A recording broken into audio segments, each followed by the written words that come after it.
Welcome back to school, everyone. This year we're sharing paperwork changes and reminders through webinars. There are a total of 3 webinars for you to watch. It will take you about 45 minutes to watch all 3.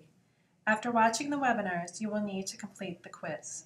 Please complete the quiz by September 5th. Register and keep certified for DueProcessUpdates class to receive 1 hour of continuing education credits. This webinar addresses changes and reminders related to IEPs. We'll discuss the new IEP update form. Its use is very similar to the old form. We'll then share a change in calculating the start date for services listed on page 5 of the IEP. Then, a reminder that you can't meet the last week of school and put off writing the IEP until fall. Next, the MCA modified for reading and math are no more. We have some paperwork changes to go with that. We'll also need to start inviting a representative from a student's resident district if they do not live in ISD 196 boundaries. We're using a new, easier form for the summary of performance, completed when students graduate or age out of services. Next, a reminder regarding completion of progress reports in iPlan. Then, some more guidance on completing the service grid in iPlan, and a reminder about translating prior written notices into other languages. Lastly, we want to let you know about the communication log available in iPlan. First, we have revised the IEP update form. You can access the form through the Child Study Forms on the Special Education page of the staff intranet. Please note that we are in the process of rearranging the forms online by category. This should make it easier to find the forms you need. In the past, we have listed the names of IEP service providers on page 5 of the IEP and then sent an IEP update form to parents when the service provider names changed. We will no longer be listing service provider names on IEPs, only service provider titles. This provides more flexibility for staff when there are changes in service providers. However, it is important that parents know the names of staff working with their children. Please send home the revised IEP update form or an introductory letter at the beginning of the school year so that parents have your contact information. Please notify parents of any changes that occur during the school year. This documentation does not need to be copied and placed in the student's special education file. On page 5 of the IEP, you list the proposed start date of services. The way we calculate this date changed a few years back, and it's changing again. The law defines the amount of time we have to write an IEP only as a reasonable time. The state has typically defined this as 10 days. We're going back to 10 school days to write the IEP. However, please avoid holding meetings right before long breaks whenever possible, so that there is not a delay of several weeks between the meeting and when the parents see the paperwork from the meeting. It is very important that the start date be at least 14 days after the IEP and prior written notice are sent to parents. This is specified in law. We check the date of the prior written notice and count out 14 days. The start date must be after this date. Another change. In the past, we've said to list the start date as whatever day falls 28 days after the meeting, even if that day falls on a Sunday or in the middle of winter break. Many of you said that that didn't make sense. We recognize this, and it is acceptable to move the start date to the next school day if it falls on a non-school day when you count it out. This includes moving the start date to the first day of school for IEPs written at the end of May. This isn't the best time to remind you of this, I know. However, a friendly reminder that while you do have 10 school days after a meeting to write the IEP and send it to parents, this does not apply over summer break. There is a law that requires that we have IEPs in place the first day of school for students we know to have a disability. The federal government has required that Minnesota stop administering the MCA modified. Thus, this will no longer be an option for students tested this school year. Please ensure that your students' IEPs do not say that they will be taking the MCA modified. If you have IEPs that do include this, it is okay to make the change when you write the new IEP, so long as the new IEP is due before winter break. We need to order test materials by then. So if the annual IEP is not due until after winter break, the IEP team will need to follow significant change procedures to change the IEP before then. It is an IEP team decision, not just a case manager decision, as to whether the student will take the MCA or MTAS. The vast majority of students who took the MCA modified will now take the MCA. Remember that the MTAS is only an option for students with significantly impaired cognitive functioning. Next, there is no longer a need to include a statement in the PLAF that the student will not meet grade level expectations during the IEP year. Finally, the assessment staff will be offering training September 26th and October 10th on state and district testing and available test accommodations. Watch for more information soon. We are obligated by law to give resident districts a voice in the services we provide for their students. Therefore, when a student does not live within our school district boundaries, we will need to include the special education director of the resident district on the notice of a team meeting. It does not matter if student is attending school in our district by parent or resident district decision. Most of the time, no representative from that district will attend your meeting. Except in cases with complex students placed here by other districts, do not attempt to contact this person to choose the meeting date and time. Choose the date that works for your team and parents. Child study secretaries are still completing notice of team meetings. Your child study secretaries will identify out-of-district residents and will have a list of special education director names and addresses. They will be sending a copy of the notice to the resident district. We complete a summary of performance for students when they graduate or age out of special education. We will be switching from our district form to the iPlan form. We have directions that we will share with our high school and transition staff this fall to help you use this new form. You will be able to cut and paste most information from existing documents to make completion of this form quick and easy. Progress reporting. If you haven't already, we expect that you'll complete your progress reports in iPlan this year. This saves a lot of cutting and pasting. When completing your progress reports in iPlan, you need to be sure to indicate whether the student will meet his or her goal by the next annual IEP date. This checkbox is listed once per goal, not with each objective. It's easy to miss. This is the same as the checkbox on the district form many of you used previously that indicated whether the student was making adequate progress towards their goal.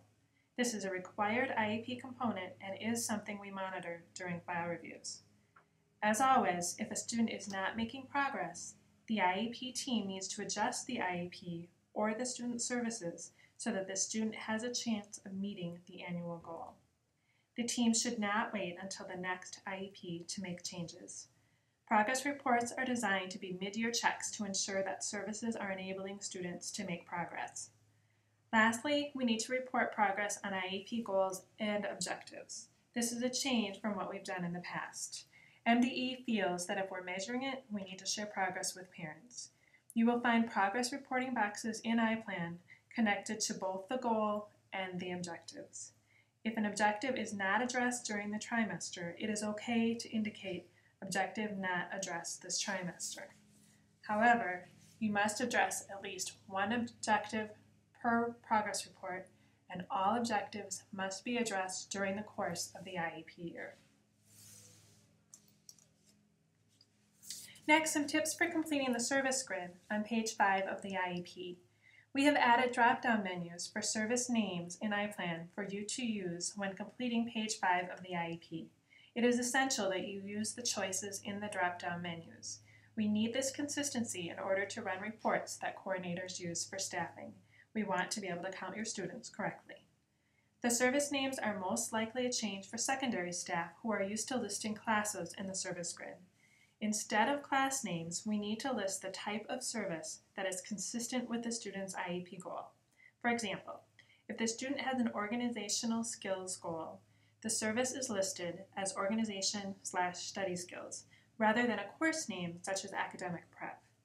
Class names will be listed in the course of study section for students in grade 9 or higher. Middle schools may wish to clarify which services will be provided in which courses in the LRE statement when explaining to parents when their son or daughter will be educated outside the general education setting. Let's look at an example for more clarification. Here's a sample service grid to illustrate a few points. You'll notice that the services are aligned with IEP goals on the student's IEP. This student has a math goal and a daily math class in a special education setting. This IEP was likely written in the spring following a meeting on June 1st. Since counting out 10 school days plus 14 calendar days would put the start date sometime in the summer, the start date has been changed to reflect that these services will begin on the first day of school. The end date is 1 year from the date of the IEP meeting. This student has a writing goal. She is in a regular education English class with a special education teacher working with students on writing in this setting 4 times a week for 20 minutes. This student is also in a special education English class 5 days per week to address her reading goal. She also has goals in organizational skills and anxiety management. She is in an academic prep class with her case manager to work on organization and managing her anxiety. This is reflected on the service grid in 2 separate lines. One that shows that about 40 minutes a day are spent on organization and time management, while about 15 minutes a day are spent on strategies to manage her anxiety.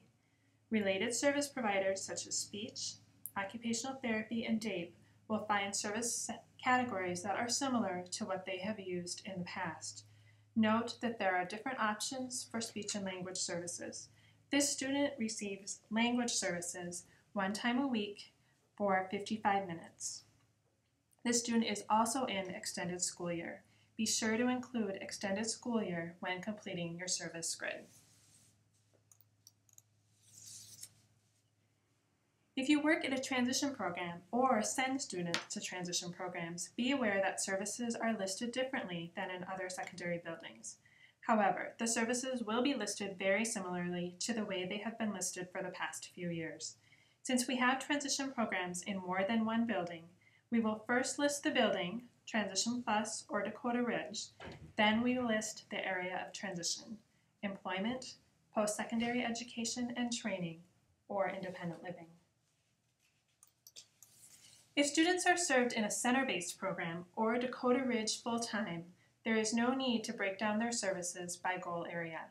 The exception to this would be related service providers such as speech, OT, DAPE, etc., which would be listed separately as they always have been.